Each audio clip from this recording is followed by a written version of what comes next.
C'est parti. Bonjour chers amis de la presse, je voudrais vous remercier pour vous être présentés aussi nombreux en cette journée. J'ai tenu à vous rencontrer afin de pouvoir partager avec vous les principales conclusions du rapport du FMI sur la TICAD qui a été rendu public le 24 mai 2024. Il s'est tenu en fin janvier et en début février une mission du FMI à la demande des autorités de transition afin de pouvoir tenir la TICAD. La TICAD, c'est simplement faire un bilan de santé exhaustif de la situation de l'économie gabonaise. Les autorités ont souhaité que l'on puisse faire ce bilan de santé de l'économie gabonaise afin de pouvoir avoir une compréhension précise des défis de l'économie gabonaise et aussi avoir la perspective du FMI sur les mesures à mettre en œuvre dans les périodes à venir. Alors, pour la présentation des principales conclusions de notre rapport, j'articulerai mon intervention en 3 points. Le premier, ce sera de dire le diagnostic de la situation. Le deuxième point sera de présenter brièvement les priorités. Et le dernier point, ce sera de citer un certain nombre de mesures que nous conseillons aux nouvelles autorités de transition. L'idée du bilan de santé de l'économie, c'est vraiment de prendre une perspective très longue en regardant, c'est ce que nous faisons généralement dans nos rapports, sur les décennies passées, lorsqu'on fait un bilan, lorsqu'on fait la TICAD, c'est regarder les décennies passées, le progrès et les difficultés que le pays a rencontrées, ensuite déterminer les priorités et donner des conseils. Sur le diagnostic, nous pensons que sur les dernières décennies, le Gabon a connu très peu de progrès en matière économique et sociale. Et les nouvelles autorités ont hérité d'une situation sociale et économique extrêmement difficile. Et je vais vous donner quelques points pour illustrer mon propos. Le premier point, c'est qu'en 1990, si un Gabonais moyen gagnait 100 000 francs CFA en 1990, il gagne aujourd'hui, en 2023, disons, 80 000 francs CFA. Vous prenez un habitant moyen dans les autres pays d'Afrique subsaharienne qui gagnait en 1990 100 000 francs CFA, cet habitant-là aujourd'hui dans les autres pays d'Afrique subsaharienne gagne 130 000 francs CFA. Et si vous prenez un habitant dans les pays qui sont du même niveau de revenus que le Gabon, parce que rappelons que le Gabon est un pays à revenus intermédiaires, si dans ces pays-là un habitant moyen gagnait 100 000 francs CFA en 1990, cet habitant aujourd'hui gagne 285 000 francs CFA. Donc il y a eu au Gabon un recul du niveau de revenus de la population. Ce recul du niveau de revenus s'est accompagné d'un accroissement du chômage. Le chômage aujourd'hui au Gabon, ce ne sont pas nos chiffres, ce sont les chiffres que les autorités ont partagés avec nous, est environ à 36% et est encore plus important au sein des jeunes. Le chômage aujourd'hui est environ à 40% au sein de la jeunesse. Au chômage et au recul du revenu, c'est aussi accompagné la pauvreté. Un Gabonais sur 3, aujourd'hui au Gabon, est considéré comme pauvre. C'est cet héritage-là que les autorités de transition, depuis le 30 août, ont hérité de la gestion passée. Pourquoi le Gabon fait face à cette situation difficile? Notre analyse, et c'est dans notre rapport, c'est que les ressources de pétrole et les ressources minières n'ont pas été bien gérées pendant des décennies. Et donc ça n'a pas permis de faire des progrès significatifs dans le bien-être des populations et sur les questions de développement. À la mauvaise gestion des ressources pétrolières et minières s'est ajouté le manque de transparence et un endettement très rapide au cours des décennies qui nous ont précédés. Alors, à partir de ce moment, quelle est la situation, ou je dirais, quelle est ou quelles sont les priorités auxquelles les autorités de transition doivent faire face. Ces priorités-là sont de 3 ordres. La première priorité, c'est la question de la transparence. La deuxième, c'est la question de la soutenabilité budgétaire, ou si vous voulez, du niveau d'endettement du pays. Et la troisième priorité, c'est la question de la diversification de l'économie. Sur la question de la transparence, nous voulons déjà encourager et féliciter les autorités de transition qui ont déjà mené un certain nombre de pas, donc, qui ont posé des premiers actes qui vont dans le sens de la transparence. Je vais en citer ici 2. Le premier acte majeur, c'est que les autorités de transition ont partagé avec nous des données budgétaires et des données de la dette qui n'avaient pas été rendues disponibles, qui n'avaient pas été partagées avec le FMI avant la période du 30 août. Ces données budgétaires et ces données de dette qui n'ont pas été soumises au FMI avant le 30 août ont permis au FMI d'avoir une situation plus exhaustive de la situation d'endettement du pays. Le deuxième élément de satisfaction, c'est que les autorités, dès leur entame, dès le 30 août, ont engagé le processus d'unification des comptes du Trésor, afin de l'intégrer dans ce qu'on appelle au Gabon le compte unique du Trésor. En matière de transparence, nous encourageons les autorités à continuer. Il y a un certain nombre de pas importants qui doivent être posés. Pourquoi d'abord il est important de faire la transparence? Parce que, compte tenu de la situation que j'ai décrite, il est essentiel que le pays s'assure de mettre dans un seul panier l'ensemble des ressources du pays afin de pouvoir de façon efficace adresser la situation économique et sociale difficile des Gabonaises et des Gabonais. Donc en matière de transparence, quelques mesures importantes sur lesquelles nous encourageons le gouvernement, c'est déjà de publier l'ensemble des contrats de pétrole et de mines, parce que je rappelle que dans notre diagnostic, une raison pour laquelle les ressources de pétrole ont été mal gérées, c'est qu'il y avait une absence importante de transparence sur les ressources du pays. Donc il est important de publier ces contrats, de les rendre publics. La deuxième mesure que nous encourageons le gouvernement à faire, c'est faire un audit du secteur pétrolier. La troisième mesure de transparence, c'est s'assurer de regarder la gestion de l'ensemble des entreprises publiques du pays. Alors, il y a une longue liste de mesures sur lesquelles je ne vais pas m'attarder. Ces mesures-là sont dans le rapport. L'autre élément sur lequel nous encourageons les autorités à interagir en matière de transparence, c'est que les autorités ont partagé avec nous les données budgétaires et de dette de 2022 et de 2023 que, auparavant, les autorités n'avaient pas partagé avec nous. Cela nous a permis d'avoir une situation claire de la situation des dettes, mais nous encourageons les autorités à continuer ce travail, y compris pour les périodes en an 2021. Parce qu'on a eu 2022-2023, c'est important qu'on continue d'avoir les hostilités des données pour 2021 et antérieurement. Sur la situation d'endettement ou la situation budgétaire du pays, étant donné que les autorités volontairement ont mis à notre disposition l'ensemble des données concernant les exécutions budgétaires de 2022 et de 2023, cela nous a permis de pouvoir faire un état exhaustif de l'ensemble de la dette publique du pays. La dette publique, qu'est-ce que c'est? La dette publique, c'est l'ensemble des engagements financiers d'un État. Donc c'est donc la dette que l'État a vis-à-vis des banques, mais c'est aussi la dette que l'État a vis-à-vis des entreprises. C'est aussi la dette que l'État a vis-à-vis des retraités. C'est aussi la dette que l'État a vis-à-vis des fonctionnaires qui doivent percevoir le salaire et qui ne l'ont pas perçu.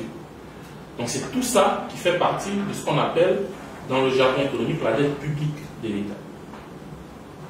Sur la dette publique de l'État, en 2023, sur la base des données, les véritables données qui ont été partagées par les autorités, la dette publique de l'État se situe à 70,5% du PIB en 2023. Et donc ce sont des chiffres d'une gestion de 2022 et de 2023. D'ailleurs, cette dette s'est accélérée en 2022 et en 2023 avant le 30 août parce que, vous le savez, il y avait un contexte électoral. Donc il y a eu un certain nombre de dépenses, par exemple des dépenses extra-budgétaires, c'est-à-dire il y a eu des dépenses qui ont été faites en dehors du budget en 2022, en 2021 et en 2023 dans le cadre des élections, et qui n'ont pas été faites dans le cadre du budget. Lorsque les autorités de transition sont arrivées, elles nous ont présenté l'ensemble de ces dépenses-là qui n'avaient pas été présentées. Cette dette aujourd'hui est à 70,5% du PIB, qui est au-dessus du niveau communautaire de la CEMAC. La priorité sur cette situation, c'est de dire qu'il est essentiel de rapidement ramener la dette à des niveaux qui soient raisonnables. Il se trouve simplement que les dépenses électorales liées aux élections, et donc électorales que nous avons connues avant le 30 août, aujourd'hui sont remplacées par une forte demande sociale des populations et des besoins de développement, de façon légitime, bien entendu. Il est donc essentiel pour nous, notre conseil, c'est qu'il faut que les nouvelles autorités trouvent l'équilibre entre satisfaire les besoins et la demande sociale et les besoins de développement des populations et s'assurer de ne pas surendetter le pays. Puisqu'ils ont déjà trouvé une situation de dette très élevée, comment est-ce qu'on fait pour éviter que le rythme de dette se ralentisse? Parce que si le rythme de dette ne se ralentit pas, on risque de se retrouver dans une situation de surendettement.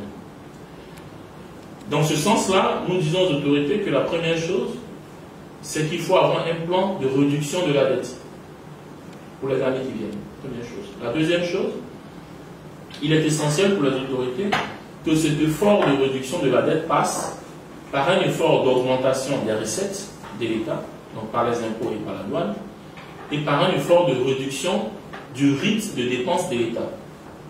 Bien sûr, la réduction des dépenses de l'État doit pouvoir se faire sans qu'on ait à couper dans les dépenses sociales et de développement, qui sont des dépenses importantes pour le pays.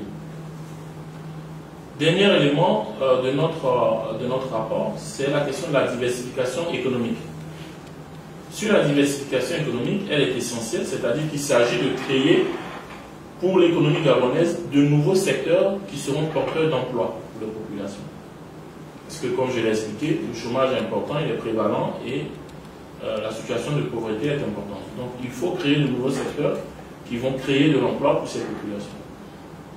Dans ce sens-là, notre conseil est le suivant, c'est que l'État doit pouvoir s'attarder dans la priorité, d'une part, à faire face aux besoins de développement des populations et d'autre part, à adresser les obstacles au développement du secteur privé. Alors, de quels obstacles est-ce que l'on parle? C'est d'abord des obstacles d'ordre physique.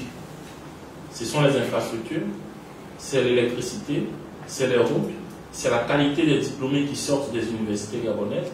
Donc, il faut que l'État investisse dans ce secteur-là pour qu'on ait un secteur privé qui se développe. Ensuite, vous avez des obstacles qui sont de nature immatérielle, comme l'environnement des affaires. Je parlais du fonctionnement de la justice, de la clarté des lois, du règlement des litiges entre l'État et les entreprises, du paiement effectif des arriérés domestiques, donc de l'argent que l'État doit aux entreprises au Gabon. Donc voilà, messieurs, de façon très succincte, les principales conclusions de notre rapport, et si vous avez des questions, je suis tout de suite à vous écouter et à y répondre. On prendra peut-être 2 ou 3 questions, si vous en avez, bien sûr. Merci, Excellence, de cet exposé. Je suis Sinclair, je travaille pour la mesure conjoncture. On sait que le Gabon avait un problème avec le FMI, qui est pratiquement arrivé à terme. Est-ce qu'il y a possibilité de développer un nouveau programme? La réponse, très simplement, c'est qu'aujourd'hui, la priorité n'est pas un programme. Aujourd'hui, la priorité est pour les autorités de faire 2 choses. La première chose, c'est que les autorités prennent la pleine mesure de la situation économique et sociale difficile dont elles ont hérité à partir du 30 août. C'est la première chose. La deuxième chose, il faut que les autorités puissent, dans les mois qui viennent, définir un plan propre au gouvernement gabonais pour adresser les défis qui se posent au Gabon sur la base du diagnostic que nous avons posé. C'est vraiment ça aujourd'hui la priorité. Alors, je suis directeur de la rédaction de Gabon Review. Ma question est toute simple. Avec le niveau d'endettement qu'il y a aujourd'hui, est-ce qu'il y a encore une possibilité pour le Gabon d'emprunter sur les marchés financiers pour pouvoir financer son développement, si c'est nécessaire, quoi? Bien sûr, le Gabon a la possibilité d'emprunter, mais vous savez, le niveau d'emprunt dépend d'un certain nombre de choses. La première chose, c'est qu'il faut qu'en de décider d'emprunter, on doit faire des efforts à deux niveaux. Le premier niveau d'effort, c'est d'être sur le revenu. Parce qu'on emprunte lorsque les dépenses dépassent ce que vous gagnez. Donc la première chose, c'est qu'il faut augmenter les recettes de l'État. Ça va réduire le besoin de s'endetter. C'est la première chose.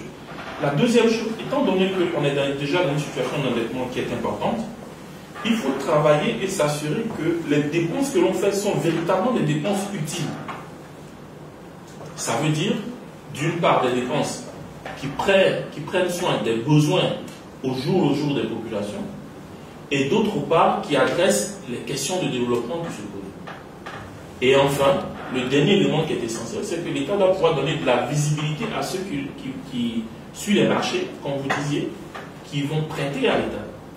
Donc, d'une part, il faut faire des efforts au niveau des revenus et des dépenses, et ensuite, il faut avoir un plan pour garder la dette à un niveau raisonnable ou ramener la dette à des niveaux soutenables.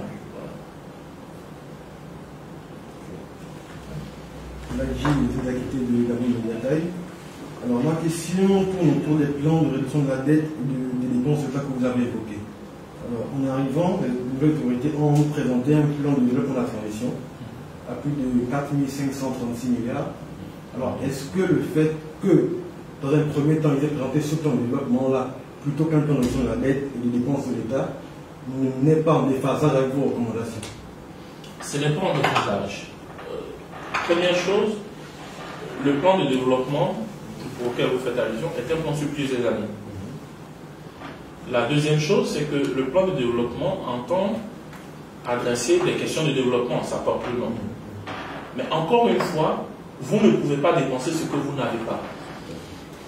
C'est pour cette raison que nous disons qu'il est important que le niveau des dépenses de l'État puisse refléter, d'une part, les capacités de recettes de l'État et d'autre part, une capacité raisonnable d'endettement. Donc oui, il faut un plan de développement. Oui, ce plan de développement est une bonne chose. Maintenant, il faudra s'assurer que le niveau des dépenses qu'on décide, que l'État décide de faire, pas seulement dans le cadre du plan de développement, parce que le plan de développement, c'est les questions de développement, mais après vous avez les salaires, vous avez les subventions, vous avez d'autres types de dépenses, vous avez la dette qu'il faut payer. Donc l'État doit mettre tout cela en perspective et décider quel est le niveau raisonnable de dépenses que moi, en tant qu'État gabonais, je peux avoir. Et c'est sur cette base-là qu'on peut avoir besoin de regarder de façon spécifique les types de dépenses qu'on peut faire. Cette année, les dépenses qu'on peut faire l'année prochaine et les dépenses qu'on peut faire les années qui viennent. Exactement. Parce que le plan il tient sur 3 ans. Plus absolument. Oui. Donc il ne faut pas essayer de tout faire en une seule année. Il faut prendre le temps d'étaler cela et de se concentrer en priorité sur l'urgent. L'urgent, c'est qu'aujourd'hui, vous avez des populations qui ont des besoins précis. Vous avez des besoins d'infrastructures, d'écoles, d'hôpitaux. Vous avez des besoins du secteur privé. Donc ça, c'est l'urgence. Il faut se concentrer dessus, puisque le plan est sur 3 ans, et donc on a encore du temps pour exécuter sur les années qui viennent. Il y a une question aussi qui est quand même assez simple par rapport à tout ce qu'on a dit tout à l'heure. Si on comprend bien, et ça c'est pour nos lecteurs, la transition actuelle n'a hérité que d'une situation. Donc elle n'est pas comptable de la situation actuelle. Parce que le rapport va de 2022 à 2023. La transition là, ça fait 7 mois. Non, c'est pour que vous puissiez être clair, parce que les interprétations qui sont faites, c'est la transition est en train de... Donc, vous voyez là où je la situation est très simple. Les données jusqu'en 2023 sont les données dont la transition a hérité. Je pense que ça, c'est très simple. Aujourd'hui, la question, c'est oui, il y a une situation qui a été héritée par les autorités de transition, mais le plus important pour nous, c'est de dire qu'est-ce qu'on fait maintenant qu'on a hérité de la situation. Le niveau de dette de 70%, c'est de l'hérité, c'est de l'héritage. Qu'est-ce qu'on fait par la suite? Et je pense que c'est là où, pour nous, il est très important que les autorités prennent des décisions rapidement qui vont dans le bon sens. Il y a déjà des premiers pas que les autorités ont posés qui sont très encourageants. Les autorités ont fait preuve de transparence. Il faut qu'elles poursuivent dans le sens de la transparence. J'ai cité les mesures. Les autorités aujourd'hui savent quel est le niveau réel de la dette du Gabon. Parce que vous savez, la dette du Gabon, ce n'est pas seulement la dette que détient la dette publique, la direction de la dette publique. Comme j'ai dit, c'est la dette que détient la direction de la dette publique, Mais c'est aussi la dette que l'État a vis-à-vis des entreprises. C'est aussi la dette que l'État a vis-à-vis de ceux qui n'ont pas aperçu les salaires. C'est aussi la dette que l'État a vis-à-vis des retraités dont les pensions sont en arrêt. Donc c'est tout ça la dette. Les autorités héritent de cela aujourd'hui. La question pour nous, et sur laquelle nous encourageons les autorités, c'est il faut définir un plan pour s'assurer que le pays ne s'endette pas plus que ça. Il faut arrêter de s'endetter. On ne peut pas arrêter de s'endetter parce qu'il y a des besoins, mais il faut s'endetter à un rythme qui soit soutenable.